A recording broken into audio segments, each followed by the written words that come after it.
Most recruiters think they're building a business, but they've really just built themselves a job. In this episode, Terry Edwards, founder of Make More Placements, reveals why 97.7% of recruitment business owners never reach the freedom that they dreamed of, or how to fix it. From outsourcing secrets to scaling without burnout, Terry shares battle-tested strategies that took one client to a record-breaking 74k month whilst on holiday. If you're drowning with tasks, stuck in solo mode, or scared to outsource, this episode will flip your mindset.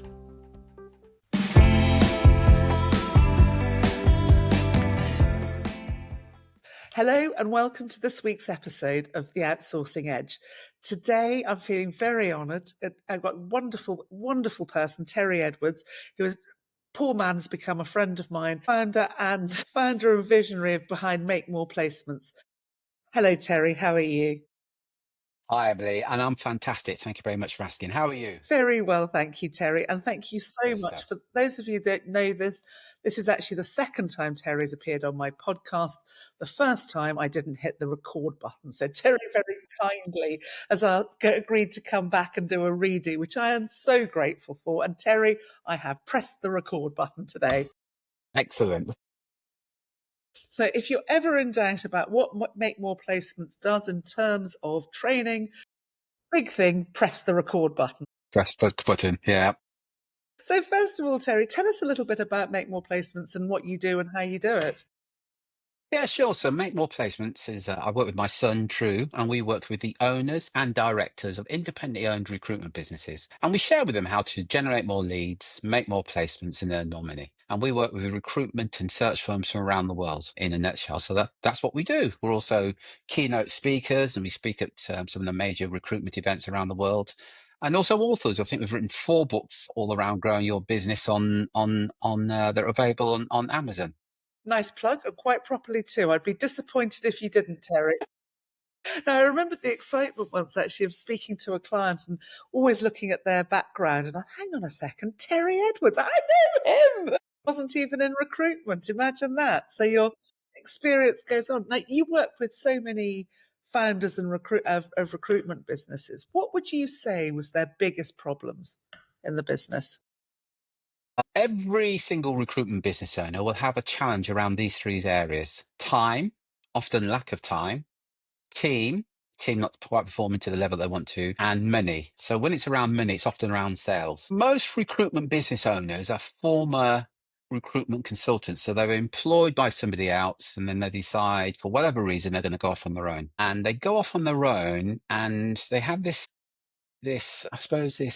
maybe hope, wish, dream or vision that they're going to go off on their own and maybe one day sell the business and ride off into the sunset with a ton of money in their back pocket.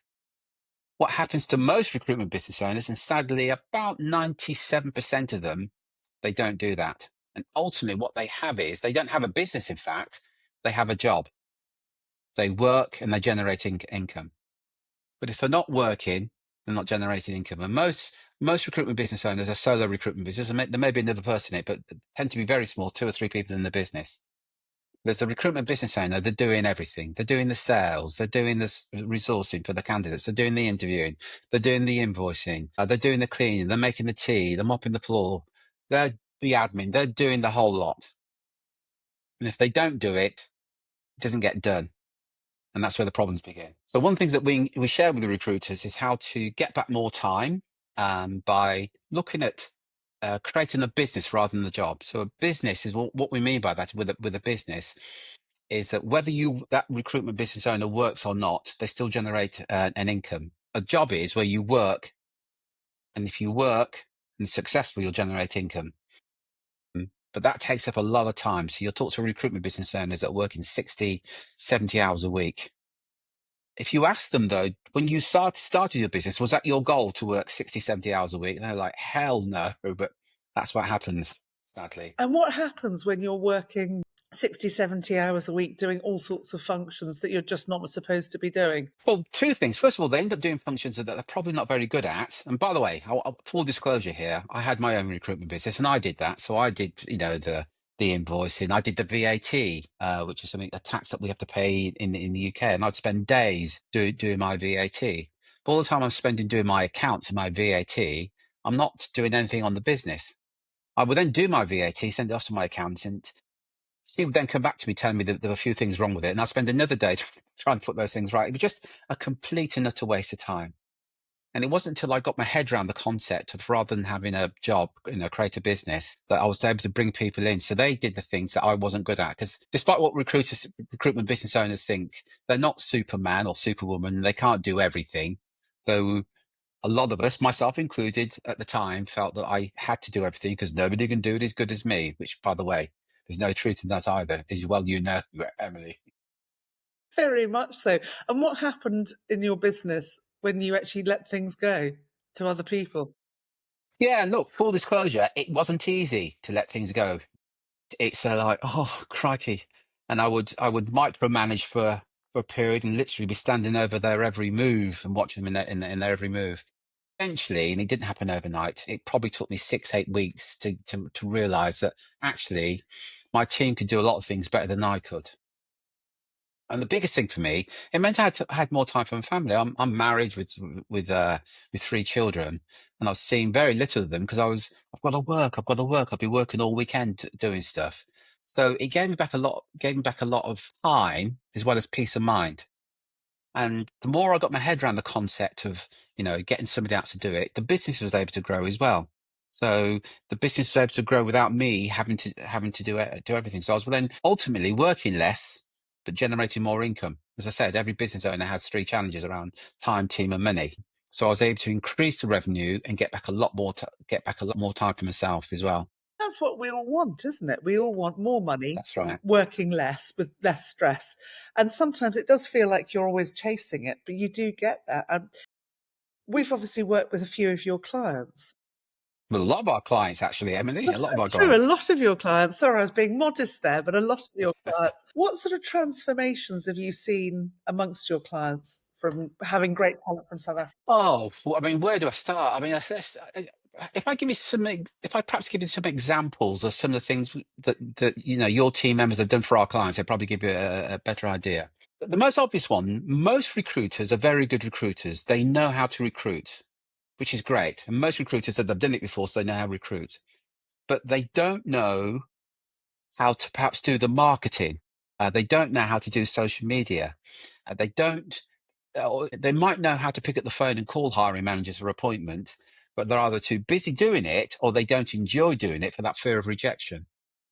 But you don't have to do that. If you've got a marketing process in place, you then bring somebody in saying, here are the warm leads I've generated this month. All I want you to do is to call these people and book in a meeting for me. Now the recruitment business owner's time is spent talking to hiring managers who are looking to engage a recruiter. As one example. That's the marketing. I think a great example is social media. If you're of a certain age, social media can be somewhat intimidating. And if you're a certain age, you may not use all the platforms available to you, because you don't know how to. Bringing somebody in that knows exactly how to market on social media is an absolute game changer. Because here's something worth considering: one of the biggest challenges that recruitment business owners have is around, as I said, is around money. And the challenge around money is they haven't got enough sales, but they haven't got enough sales because they don't know how to do the marketing. It's not their fault, by the way, if they've never been shown how to do it. But just for a moment, imagine that you made a decision. Actually, what I'll do is I'll reach out to somebody like Emily. I'll get her to recruit somebody that can help me with the marketing. I then get somebody else, maybe the same person, to follow up on the marketing when we generate leads, to make appointments for me. And then I spend my time doing the high net worth activities, such as having a meeting with the hiring manager. When we win the business, I get somebody from Emily's team to do the initial research to find the candidates. And I'll spend time then perhaps interviewing the candidates. And what it also does, Emily, from all the people that I know that you've worked with many of our clients, one of the things they say is they enjoy their work so much more now because they're not having to do all the things that they didn't particularly enjoy in the first place, because they've got other people doing things. And I keep saying this, that probably do it better than the recruitment business owner themselves. Does that make sense, Emily? 100%, because generally the things that we procrastinate at are the things we're bad at. The things we enjoy doing, we do it straight away, and that's how the business thrives. It's the stuff that we're bad at that's the dragnet to the business, isn't it? And that's what That's right. why businesses either fail or don't reach their full potential. It's really, really important. And we've all got a list of things that we don't like doing, all of us, and even you included. That's right. And that's your list that you want to delegate out, because then you're free to do the bits you enjoy doing. Yeah. Just when you were talking, I was thinking of a client, mutual, somebody we've worked together, and he does very little work now, doesn't he? He's got pretty much every function in his business automated and functioned and sorted. So he just is the figurehead. Is that fair to say? Absolutely. We won't mention his name because we haven't got his permission, but I mean, I don't mind sharing some of his numbers. So I think in August of 2024, he did something like, I think it was 74,000 in that month. Amazing. He was on holiday for the whole of that month. Now, full disclosure, he worked every day for about an hour, and he had a meeting with his team, just checking in that things were being done. So rather than working in the business, he now runs a business. And as he said, he had a record-breaking month in August, thanks to his team. And he joked about it. He said, "I've never billed this much before in a single month, and it's interesting that I did my best ever month when I wasn't actually working." There's something. That's when you've got a business, isn't it? It's great, isn't it? It's very telling, and it's so wonderful to hear those success stories. And I Yeah. think that's just one of many. What advice would you give to people who are nervous of taking the plunge? Because it is scary to outsource or hire anybody in your team, whether they're in-house or offshore. Yeah, the first thing I'd say to you is that despite what you think, and by the way, it's not a criticism because I was guilty of this, you didn't set your business up to do everything. So get your head around that. And once you acknowledge that, actually, I didn't set my own business up, so I'm going to be doing everything. Also accept that you're not Superman or Superwoman. You can't do everything every way anyway, as good as somebody else. Then get crystal clear about what it is you want and what it is you want this person to do and what's the outcome that you want to have. So, example, if you said, right, I want to bring somebody in that's going to help me with my marketing, and this person's going to put together marketing campaigns that generates us leads. So that, as an example, one things that we share with our clients, so you never have to cold call again. So if you've got a marketing campaign that's working, all you're ever going to be doing is reaching out to hiring managers that indicate they have some interest in what you do. One of the biggest challenges that recruitment business owners have is that most of their potential clients have never ever heard of them. Let me repeat that. Most of your potential clients have never heard of you. And if they haven't heard of you, you're not going to get business from them. It's as simple as that. But what would it mean to you then if you put together a marketing campaign so you're reaching out to all your potential clients on a regular basis so that the person that you've brought into your business, when they call them and they say, "Hi, this is Terry here from Acme and Co Recruitment. You recently requested our information on blah, blah, blah. Do you remember?" And they go, "Yeah. Hey, listen, the reason I'm calling, I'm calling on behalf of the managing director of this recruitment firm who would like to have a 15-minute meeting with you to look at your future recruitment needs." That's transformational. Because I said, most recruiters are good recruiters and they know how to recruit and they often know how to sell as well. What they don't know how to do or are having problems is actually get into that situation where they've got somebody to sell to. Imagine for a moment that you created a business where you brought people in from the likes of Emily who are doing all that work for you. They're doing the marketing. They're reaching out to potential clients. And all you have to do is have meetings with hiring managers who are looking to engage a recruiter. What would that mean to you and your business if you could do that on a regular and consistent basis? Such good advice. Such good advice. Mm. Now, I've got a question actually, because it's not all, doesn't always work. We No, do absolutely. everything with good intentions, but life doesn't always work that way. Now, the people who it doesn't work for, the people that outsourcing doesn't work for, what's the sort of common themes you see of things going wrong? The first one is when you talk to them, you say, did you detail to the person that you brought in what good does look like and what their specific duties were?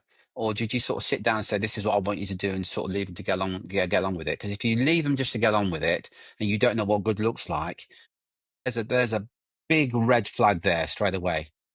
So not having that process in place where you go, this is what looks like. Example, I want you to generate 30 leads a month, every single month, or 50 leads, or whatever the number is.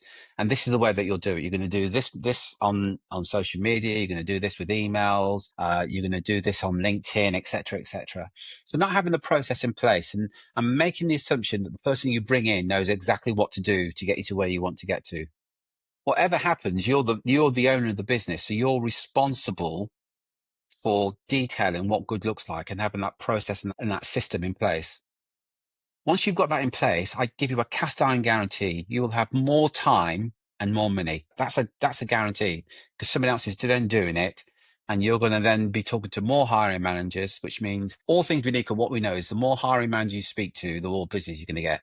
Everybody knows that. So if you can speak to more hiring managers, you're going to get more business. So you get more business, you're going to have more money. With more money, you get all the things that brings to you: more freedom, more peace of mind, greater security, and all those things, because you've made that decision, because you've got that process in place, and you've decided, I'm going to create a business now rather than having the job. That's very, very true. And fantastic advice, Terry. Now, again, something that I see as something going wrong, it's important to talk about the things that go wrong as well as all the advantages, is the mismanagement of people, whether they're onshore or offshore. What advice would you give people who are considering or already have people offshore on how the best practices to manage? Because I know you've got a team.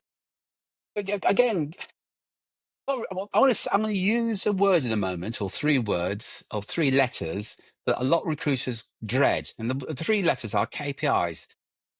What does good look like? What specifically do you want this person that you're bringing in to do for you? How many calls do you want them to make? How many appointments do you want? You've got to be crystal clear. I'm kind of repeating myself, I know, Emily, about exactly what good looks like and exactly what you want them to do. Telling them, I want you to make some appointments for me. There's a list of people, get on with it. Isn't good management. Telling them this is what you need to do to get there. And by the way, if you're not sure and you bring somebody in, reach out to the likes of Emily or myself, and we can share with you exactly what to do. So it's not a big secret. We can share with you exactly what it is you need to do. There's also, just to finish on that, there's also this commitment. Don't play at this like anything else. I've never known anything to work if you're going to dabble at it. Imagine going into a relationship. Hey, darling, I'm going to dabble at this relationship and see how we get on. It's not going to work. I'm going to dabble at this business and see how we get on. You've got to commit to it and say, no, I'm committed to this. And this is the goal that I'm looking to achieve as well. That's another big factor. When people think, I'll give this a go and see how we get on. It never works, ever. No, you're absolutely right. And consistency is something that I've really learnt from you as well. It's no point in listening to calls once a month. You've got to check daily and keep people on their KPIs continuously, not just randomly when you feel like it. That's a really good point. You brought up a good point there. One of the things that we, with the clients that we work with together, if you've got people making your telephone calls and ringing out to people, listen to their calls. Have a script and listen to their calls. And not, as Emily said, every now and then, we do it. I know Emily does it. We listen to our setters calls every day of the week. Most We're not going to, yeah, we're not going to wing it. Imagine you're going on holiday and before you take off, you're in the departure lounge. You get talking to the pilot, and you're having a coffee together with the pilot, and you say to the pilot, "Yeah, how do you guys do this? Taking off," and they say, "Well, I don't really know. I just wing it." You would be petrified, wouldn't you? How often do you wing it in your business? How often do you allow other people in your business just to wing it and you have no idea what good looks like? Have a process and systems and process in place so you know what good looks like. And then check in on those and ensure that they're being adhered to on a daily basis. it's It takes about 20 minutes or so to do that, doesn't it? It's so true, because actually the relationships that break down remotely, 9 times out of 10, it's because the talent doesn't know what's expected of them and not given the resources or the training or the time. And it's something, it's hard to get right, because sometimes they feel like they're out of sight and out of mind, but they're part of your business. It's a massive investment. And something that you taught me as well, it's easier to turn someone around than cheaper than to rehire. And it's an investment, and you have to invest in that person. Now, That's how right. do you foster, because you're fully remote, aren't you? That's right. Yeah. Fully remote. How do you foster a team relationship? Yeah, so we've got a team of 10 now, I think it is. So we have daily meetings. That's something that we do. So every day, everybody gets onto a Zoom call. We have daily meetings. We check in on what they did the day before. So first of all, at the beginning of the month, everybody has a set of goals, the things they've got to achieve. So we have a monthly goal, we have weekly goals, and then we're checking on that every day. So every day, we have a daily meeting where everybody gets on the calls. There's a saying, if you don't measure it, you can't manage it. So example, our setter, we know how many calls he's made, how many people he's spoken to, how many people he's made an offer of an appointment to, what the conversion rate is. We monitor everything. We have somebody that manages our LinkedIn. Again, everything's monitored. We have people that are helping with this, with our marketing campaigns, but absolutely everything's monitored on a daily basis. We celebrate birthdays. And by the way, these people are all over the world: South Africa, Philippines, India, Bulgaria, somebody in Estonia. I mean, literally all over the world, these people are. So we celebrate their holidays, their birthdays. Lovely. And do you know what? Meetings every day last for just over an hour. And we have a laugh as well. We laugh and joke. We're all good mates, and we all look out for each other. And we make people accountable. If we say, what's your goal for today? What is it you're going to achieve today? And they might say, I'm going to make 150 dials. I expect to speak to 10 people, and I expect to make 5 appointments. Great. We're going to check in on that the next day. So we create that accountability for all our team members. And we financially reward success as well. Really important. And fostering that happy workplace is, I think, even more important remotely, isn't it? Because you can't, that morning meeting, if you don't have that morning meeting and set people up correctly, they're adrift. You can't pick it up in the afternoon. It's essential to get right. And again, actually, the clients that I see that go wrong are very often the ones that don't have that morning meeting. I know I also try and check in the afternoon, even if it's just a group message on Slack or WhatsApp saying, well done. So people are excited to come back to work the next day. Yeah. What advice would you have for someone who is listening to this and thinking, crikey, I don't actually have this in place? Bob's been working with me for 6 months. How do I turn this around? I'm sorry, Emily, but I'm going to repeat myself. The question we always ask is, what does good look like? And they go, I don't understand. Well, if I come to work for you, what is it I need to do that when I do it, you go, that's good? And people are then vague. Well, if you work really hard, I don't know how you measure that. It's got to be something that you measure. Oh, I get it. So, example, if you're my secretary, good would be 3 meetings a day, every single day. Great. What is it specifically I need to do that if I do that, I would get 3 meetings a day? Now we'll break down exactly what we need to do. We can't always control the outcome. So you may get 3 meetings one day, 4 meetings one day, but another day you may only get 1. What you can control is the controllables. So example, it might be you need to dial 150 people a day, every day. You need to, of those 150 people, you're going to speak to 12 people. Of those 12 people, you're going to get 6 appointments or whatever the number is. But you get the person to focus on what they can control. So in that case of a setter, it's the number of dials they're going to make a day. If it's somebody handling your social media, it's the number of posts and messages they're going to send out through, let's say, Facebook, as an example. So that's what you measure. And I keep repeating this. If you can measure it, then you can manage it. That's what it's all about. It's such good advice. And it's not that hard, is it? If you follow the KPIs, measure it, what good looks like, morning meetings, afternoon meetings, and also treat people how you want to be treated.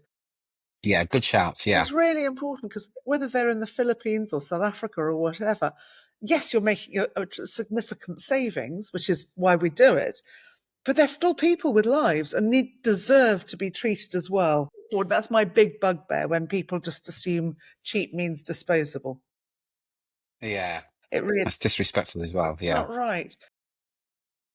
So, what would your top? If someone was nervous, would you just say give it a go, or would you say what would your advice be for people listening to this and thinking, should I try offshoring? Here's what I say. I always say this. If what you're doing is getting the results that you want, then keep doing it. If, however, what you're doing isn't getting the results that you want, you're not having the life that you really desire, it may be worth doing something else. Now, I'm not saying you then do something else that's going to be perfect, whatever it is you do. But what we know is without risk, nothing happens. You can, without someone, if imagine you said, "Oh, I'm never going to fall in love because of the risk that I'm going to get rejected." See what's going to happen there. Or I'm never going to share my goals with people because of the risk that somebody's going to ridicule me for having such goals. You've got to be prepared to take that risk. For success, it does mean taking the risk. It does mean saying, I'm going to have to raise my head above the parapet and say, this is what I'm going to do. Because if you're not happy, but then you're tolerating it at some level, that's what you want. If you're not happy with something, you're tolerating it. At some level, you're accepting it. If you go, I'm not happy with this, I'm not going to tolerate this anymore, I'm going to do some things different. Now you're taking control of what's going on. There's nothing worse. We've all met people who complain about whatever, you choose anything to complain about, lack of business or whatever, but what they're doing isn't working, but they keep doing what isn't working and then keep complaining about it. I'm going to say to you, stop doing what isn't working. Let's test something that works for other people. Talking to the likes of you, Emily, if anybody's got any doubts, I'd say talk to you straight away. But you've done this for long enough, and I don't know how many recruiters you've worked with in that time. But yeah, absolutely hundreds. There's nothing you haven't seen or heard before about the challenges that recruiters are facing when it comes to Well, surprised building a with team. that one. I don't want to accept that challenge because there's always something new, isn't there? Bit nervous. That's right. Challenge, Terry, but essentially, yes. I think always ask for help. I think that's a massive thing. Yeah. And if you've hired somebody throughout from a different source, still give me a ring. Happy to give advice because it is scary. I remember when I first took the plunge to offshoring. It's terrifying. You're letting somebody into your business that you've never met in another country. And there's so many questions. Am I doing this right? Am I compliant? Is it legal? Can I do this? Can I do that? And it's hard to know where to go. So drop me a line at any point and happy to help. Happy to help. Terry, you, as always, you have been a mine of fantastic information. Thank you, I think Emily. anybody with any problems with their business would be very well served by either reading one of your books or even better, booking in a call with you, because your help throughout the years has been utterly invaluable and a really fabulous support, actually. I don't think I'd have got this far without you. I really don't. So, Terry. Thank you very much for that. It's true. And full disclosure, he's not paid me to say it. Terry, thank you so much for your time today. Really, really appreciate it. And that's all for this week's episode of The Outsourcing Edge. Thank you so much for listening. Please follow and like, and there's more to come. Thanks so much. Excellent. Thanks, Emily. Take care. Bye. Terry, bye.